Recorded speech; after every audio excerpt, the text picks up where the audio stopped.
Welcome again to another Curator's Chat. I'm Jason French, Curator of Collection here at the Behringer-Crawford Museum.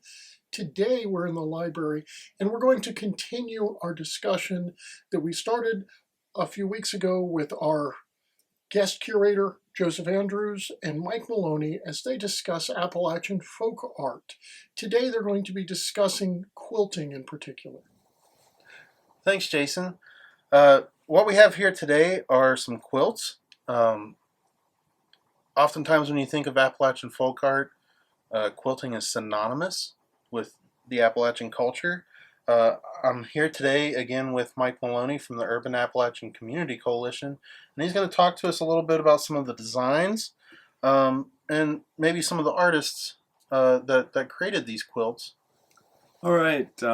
First thing I'd like to say about quilts is that they originated in an era when people worked really hard in the summertime, mostly outdoors, mostly obtaining food some way, either by gardening or preserving, killing animals in the forest or domestic animals. But in the wintertime, people actually had moments of leisure.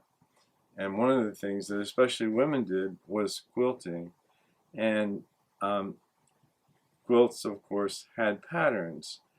And what they would do is save worn out dresses and sometimes men's pants. Manufacturers knew that this was going on, so they would make feed sacks with patterns, and women would use feed sacks either to make objects of use or objects of fun and decoration. And one of the patterns they often use is that of a star.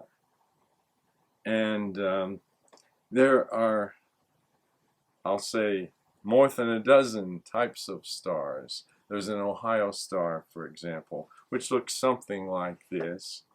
And here's another star pattern. But the patterns can be very intricate. Here's a star within a square, within another square, and another square here, and so on. And this is not the most complex quilt that you'll see here, but it illustrates. And I wanted to tell you about the Quilt Barn project. You've seen quilts like this on barns throughout the country. They're now in, I think, over 30 states and Canada.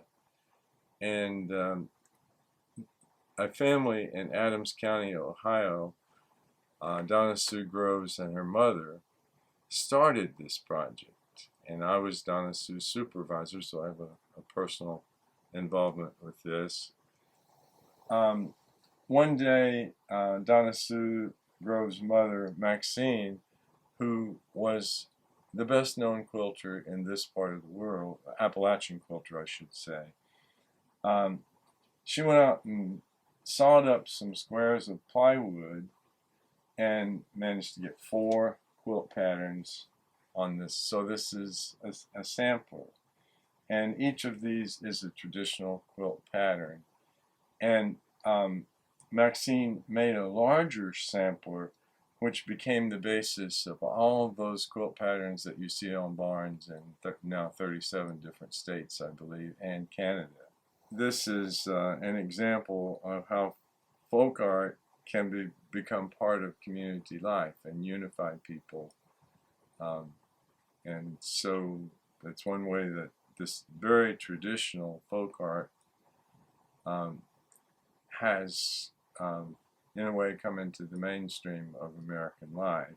I hope you've enjoyed this conversation with Mike and Joe. They bring so much insight into Appalachian folk arts, and that's why we enjoy learning from them as they talk about these things that they have a passion for and that they're experts in. We want you to like and subscribe our videos and leave comments for us. We certainly appreciate comments and we like interacting with our audience. Feel free to tune in to our next Curator's Chat and we'll see you then.